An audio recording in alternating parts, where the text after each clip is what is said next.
Beaucoup d'hommes ignorent que leur intimité vieillit elle aussi, au même titre que le cœur, le cerveau ou les articulations.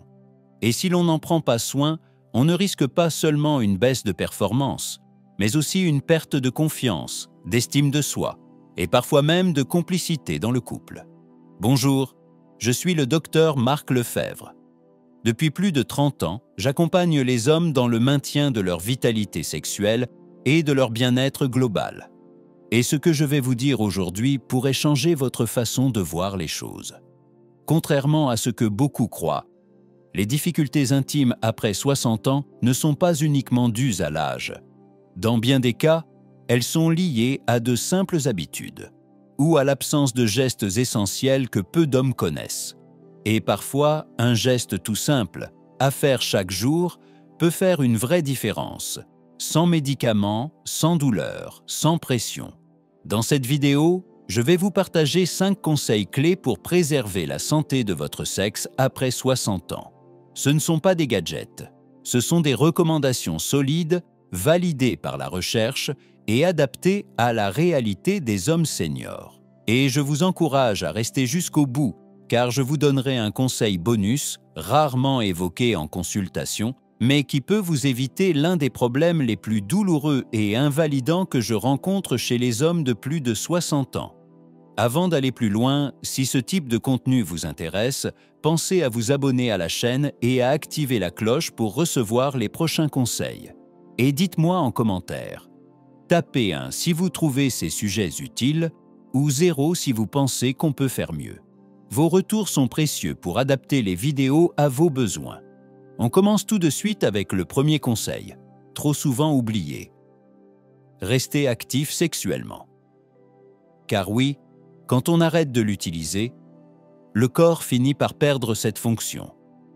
Premier, restez sexuellement actif, même sans rapport complet. Quand je discute avec des hommes de plus de 60 ans, j'entends souvent cette phrase. Je crois que ma vie intime est derrière moi maintenant. Beaucoup finissent par l'accepter, parfois à contre-cœur, en pensant que c'est inévitable, que c'est juste l'âge. Mais permettez-moi d'être très clair, c'est faux. Et plus grave encore, croire que tout est fini accélère les difficultés au lieu de les prévenir. Tout comme vos muscles, votre cœur ou votre mémoire, votre sexe a besoin d'être stimulé pour rester en forme. Sans activité, la circulation sanguine se réduit, les tissus perdent leur élasticité et peu à peu, ils s'affaiblissent. On appelle cela l'atrophie par inactivité. C'est bien plus fréquent qu'on ne le pense, mais c'est aussi totalement réversible. Être actif sexuellement ne signifie pas forcément avoir des rapports complets. Même la stimulation personnelle, la masturbation, joue un rôle essentiel. Elle entretient l'irrigation, l'oxygénation et préserve les fonctions naturelles. Vous pouvez aussi utiliser des aides simples comme une pompe à vide médicale ou pratiquer des exercices du plancher pelvien, les fameux exercices de Kegel, qui favorisent la tonicité et le retour veineux dans la région pelvienne. Ce qui compte, ce n'est pas la performance, c'est de ne pas rester dans l'inactivité. À tout âge, votre corps reste capable de répondre positivement aux bons gestes. Et au-delà des bénéfices physiques, il y a un aspect fondamental, votre confiance en vous. Pour beaucoup d'hommes, l'intimité fait partie de leur identité. Quand elle disparaît, l'estime de soi peut en prendre un coup. Mais lorsqu'on décide de rester actif, à son rythme, avec ses moyens, quelque chose se réveille. On se sent vivant, digne, encore capable. Je l'ai vu chez des hommes de 70, 75, voire 80 ans. Un simple changement dans leur routine intime et leur posture, leur énergie, leur moral entier se transforme. Parce que tout est lié. Le désir, la vitalité, les relations, l'envie de prendre soin de soi. Ce n'est pas une course contre le temps. C'est une façon de rester connecté à soi-même, à sa valeur, à son identité d'homme. Un homme d'expérience, de cœur et de force. Et maintenant que vous comprenez pourquoi cette notion est si essentielle, passons à un autre point. un geste simple que beaucoup croient bien faire, mais qu'ils font mal sans le savoir. Numéro 2. Nettoyer correctement ses parties intimes. Ça paraît évident, et pourtant, après plus de 30 ans à écouter les confidences d'hommes de tous âges, je peux vous dire une chose. Beaucoup sous-estiment l'importance d'une bonne hygiène intime, surtout en avançant en âge. Je vois régulièrement des hommes arriver avec des rougeurs, des démangeaisons, voire des infections parfois graves, simplement parce qu'on ne leur a jamais appris les bons gestes. Ce n'est pas une question de négligence. C'est souvent un manque d'information. Le corps change avec l'âge. La peau devient plus fine, plus sensible. Le système immunitaire réagit moins vite et la moindre accumulation de bactéries peut avoir des conséquences bien plus importantes qu'à 30 ou 40 ans. C'est encore plus vrai pour les hommes non circoncis. Sous le prépuce, des cellules mortes, de la sueur et des résidus peuvent s'accumuler, formant un terrain favorable aux bactéries. Résultat, inflammation, douleur, parfois balanite ou autres infections. Et sur le long terme, cela peut même augmenter le risque de maladies plus sérieuses, comme le cancer du pénis. On l'oublie souvent, mais ce n'est pas un cancer si rare que ça. Dans certains pays comme le Brésil, c'est même une cause fréquente d'hospitalisation, et la mauvaise hygiène intime en est souvent la cause principale. Heureusement, la solution est simple. Pas de produits agressifs, pas de gestes brusques. Juste un peu d'eau tiède et un savon doux, sans parfum. Si vous avez un prépuce, retractez-le doucement et nettoyez avec délicatesse en dessous. Puis rincez soigneusement et séchez bien, car l'humidité prolongée favorise les champignons et les bactéries.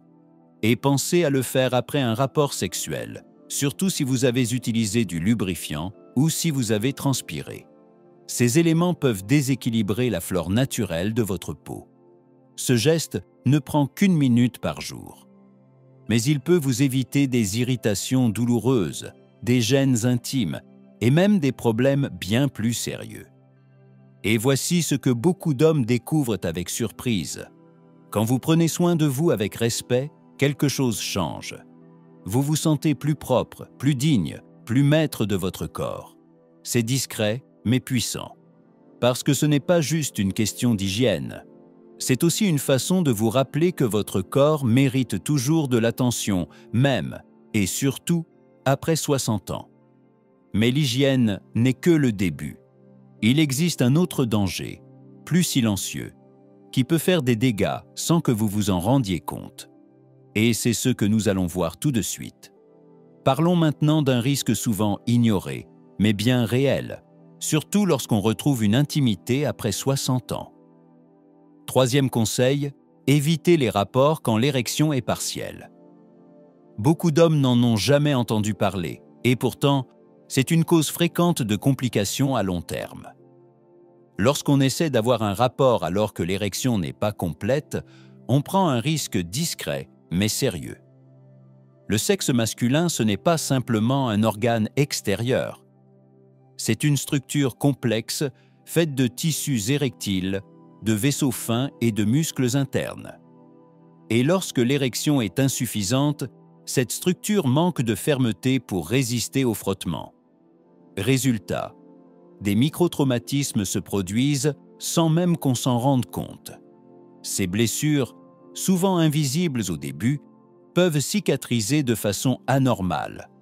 Et petit à petit, cela peut entraîner une déformation douloureuse du pénis qu'on appelle la maladie de l'apeironie. Une courbure qui rend les rapports difficiles, parfois impossibles.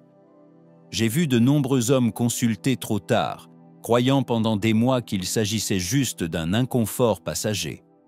Mais une fois que les cicatrices internes sont installées, les traitements deviennent beaucoup plus lourds. Il est donc essentiel de prendre son temps. Ne vous précipitez pas. Attendez que votre corps soit réellement prêt. Une érection complète n'est pas un luxe, c'est une protection. Utilisez un lubrifiant pour réduire les frictions. Prenez le temps des préliminaires, des gestes tendres, des caresses. Tout cela favorise une meilleure stimulation et prépare votre corps sans brutalité. Et si vous prenez un traitement pour favoriser l'érection, laissez-lui le temps d'agir. Ce n'est pas une course. Le plaisir se construit avec respect, pas avec précipitation. Si vous sentez qu'on vous pousse à aller plus vite, parlez-en calmement.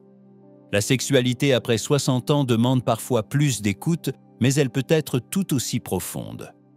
Et en vous respectant, vous évitez bien des souffrances inutiles. Ce n'est pas un signe de faiblesse, c'est une preuve de sagesse. Maintenant que vous savez comment éviter les blessures physiques, il est temps d'aborder un autre piège, beaucoup plus silencieux, celui qui agit sur votre esprit, votre désir et votre relation avec les autres. 4e conseil, réduire le visionnage de contenu pour adultes pour retrouver le vrai désir. Je vais vous parler franchement, entre hommes. Aujourd'hui, avec un simple téléphone ou un ordinateur, il est devenu incroyablement facile d'accéder à du contenu intime en ligne. Beaucoup d'hommes seuls, veufs ou simplement en manque de contact affectif y trouvent une forme de réconfort. C'est compréhensible. Mais après plusieurs décennies à écouter mes patients, je peux vous dire ceci. Ce qui semble être un simple moment d'évasion peut, à la longue, devenir un véritable piège. Un piège qui vole peu à peu votre désir, votre plaisir et votre capacité à créer un lien vrai. Car ce que l'on regarde trop souvent reprogramme le cerveau. Il s'habitue à des images rapides, à une excitation sans effort, totalement déconnectée de la réalité. Et ensuite, face à une vraie personne, tout change. Vous avez envie, mais le corps ne suit pas. L'érection tarde ou disparaît. Le plaisir semble lointain. Beaucoup pensent alors qu'ils ne sont plus capables. Mais le problème n'est pas le corps. Il est dans la tête. C'est votre cerveau qui a perdu le réflexe du désir naturel, remplacé par des automatismes visuels et solitaires. Et au-delà des effets physiques, cette habitude peut vous enfermer. Elle isole, elle fait naître de la honte, et elle mine peu à peu l'estime que vous avez de vous-même. On se sent moins homme, moins désirable, moins en lien avec les autres. Ce n'est pas une question de morale, ce n'est pas un jugement. Mais si vous sentez que cela prend trop de place, je vous encourage à reprendre la main. Essayez de vous reconnecter au désir réel, à votre imagination, à vos souvenirs, à des échanges sincères avec une personne de confiance. Parlez, touchez, prenez votre temps. Ce désir-là ne se consomme pas, il se cultive. Il ne disparaît pas avec l'âge. Il change de forme, il devient plus profond, plus doux, mais aussi plus vrai. Réduire le contenu en ligne, ce n'est pas renoncer au plaisir. C'est retrouver un plaisir plus humain, plus ancré. Et pour que ce désir se transforme en énergie, en vitalité, il faut aussi regarder comment vous vivez au quotidien. Car votre hygiène de vie, vos choix de tous les jours, peuvent soit nourrir ce désir, soit l'éteindre peu à peu. 5e conseil. Privilégiez une hygiène de vie solide avant de penser aux solutions rapides. Si je devais résumer des années d'écoute, de consultation et d'expérience, je dirais ceci. Votre mode de vie influence bien plus votre santé intime que n'importe quelle pilule. Beaucoup d'hommes qui viennent me voir espèrent une solution immédiate, un médicament capable de relancer leur énergie en un claquement de doigts. Mais ce qu'ils découvrent souvent, c'est que la vraie solution ne se trouve pas en pharmacie.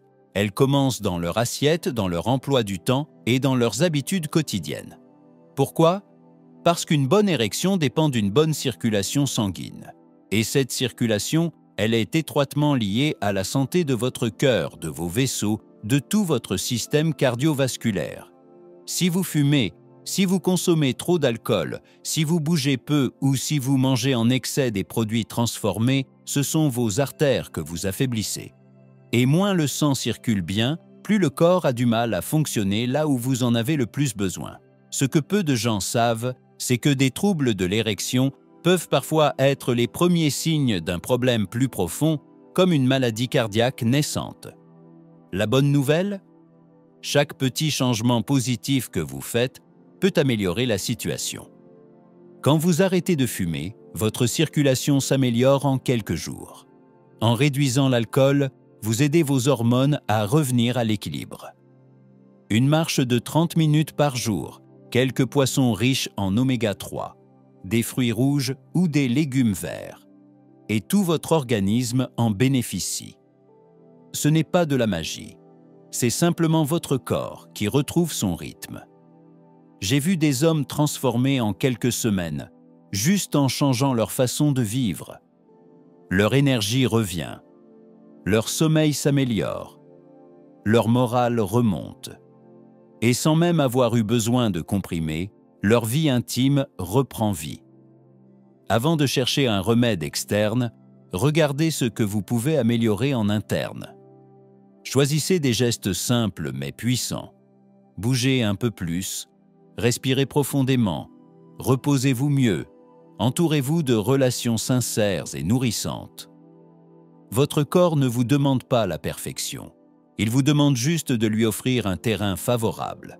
Et maintenant que vous connaissez ces 5 gestes essentiels, je vais vous révéler un dernier petit secret. Un geste que vous pouvez faire en dormant et qui peut, tout simplement, protéger votre virilité pendant des années, sans que vous ayez besoin de lever le petit doigt. Bonus, laissez votre corps respirer la nuit. Cela peut paraître surprenant, mais le simple fait de dormir sans sous-vêtements peut avoir un impact réel sur la santé de votre sexe.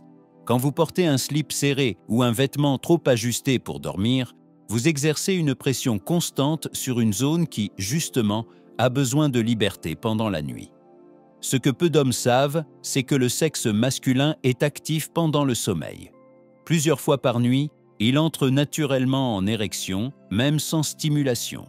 C'est un phénomène tout à fait normal qui permet d'entretenir la santé des tissus en les oxygénant et en maintenant leur élasticité. Mais si vous portez un sous-vêtement qui comprime trop, cela freine la circulation sanguine et peut, avec le temps, abîmer les tissus. Dans certains cas, cela peut même contribuer à l'apparition de fibroses internes, favorisant des troubles comme la maladie de la Peyronie, cette fameuse courbure qui rend les rapports douloureux et complexes. La solution est simple, dormez nu ou avec un caleçon ample en coton. Offrez à votre corps l'espace et l'air dont il a besoin pour fonctionner naturellement. Ce geste tout simple peut avoir un effet protecteur sur le long terme, sans aucun effort particulier. C'est un moyen doux mais puissant de prendre soin de vous pendant que vous dormez. Reprendre la main à tout âge. Beaucoup d'hommes, passé un certain âge, pensent qu'il est trop tard pour se poser ces questions, qu'il faut faire avec, en silence. Mais je suis là pour vous dire que non seulement ce n'est pas trop tard, mais que c'est justement le bon moment. Parce qu'avec l'âge vient une nouvelle relation à votre corps. Et cette relation peut être belle, sereine, respectueuse.